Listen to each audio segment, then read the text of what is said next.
collaborating with 3 or 4 small congregations in the UK, trying to keep the doors open, which isn't always easy. And what's also not easy is keeping my books on here. So I have some short readings, an invitation for you to join in and choose with me what happens next, which you don't have to do, of course, because we sometimes don't like to do that, so we'll see what happens. The first reading is from one of my favourite books by Dave Tomlinson, How to Be a Bad Christian and a Better Human Being.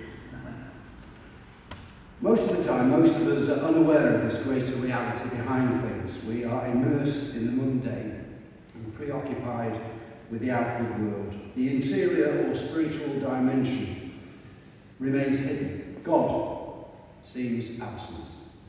Yet a mystic loiters within each of us. We all have moments when we glimpse something beyond the pure material world, when we bump into God, but we don't necessarily think of them as religious or indeed spiritual experiences. I'm talking about ordinary sacred moments, receiving an undeserved smile from a child, gazing at the Milky Way on a dark night, although not for the last 4 months, I don't think.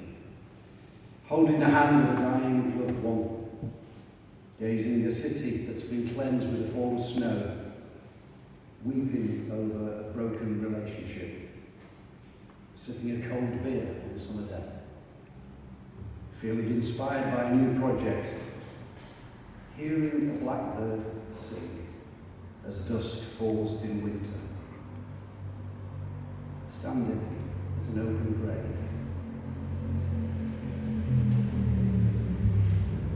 And I don't know about you, but certainly a lot of my life of busy, closed eyes, closed mind, and those moments that do happen, you might touch them, but you might not touch them as an experience of God.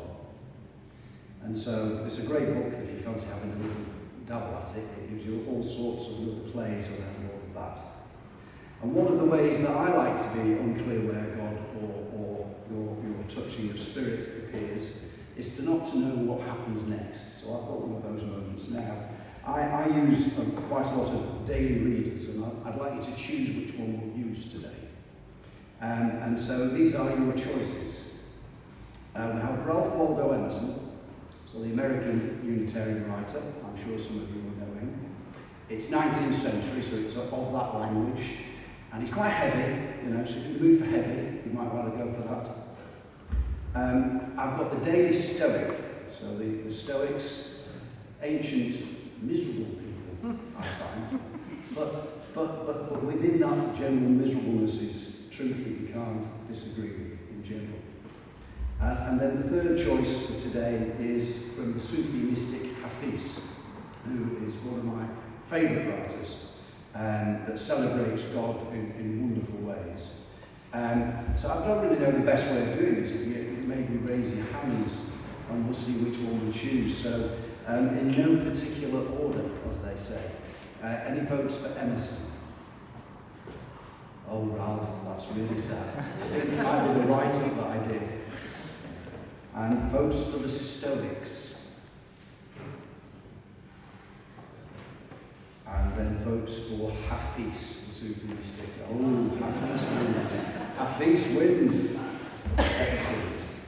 Now, the issue I have today, of course, is I picked the daily reading, so I will say that I have read this previously, but that's not necessarily always the case. And this is called The Heavy Artillery.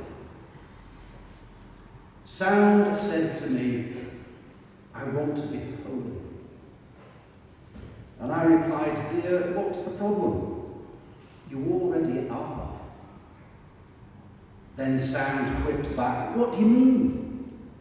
Well, the wind speaks, does it not? And what about the refrain of the geese? And what of the moon and the bar and the rooster at dawn?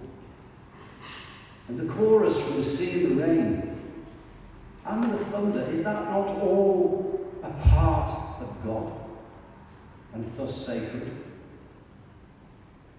I think he has surrounded us. We better give up. Or he might bring out the heavy artillery, like just outright lifting his skirt everywhere. Think of all the sweet madness that would cause.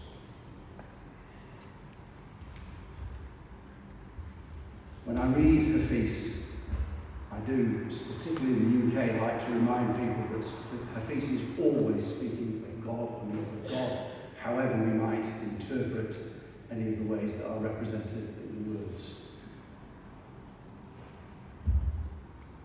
And I'd like to just finish with a few words of my own, actually, which seem to fit very nicely with the discussion from last night, a reminder of the importance of listening. As I listen. In this moment, it is here, and it is about what you have to say. And as my head judges almost without thought,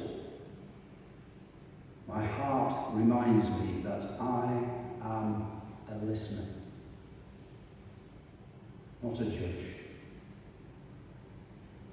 In listening, my heart crumbles in unspoken compassion.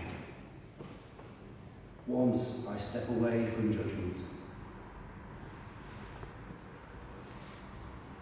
As I listen, I hear shadows, perhaps, of everyone I've ever known, almost imperceptibly dancing the dance of reminding me that a shadow sits even when we try to avoid the dance.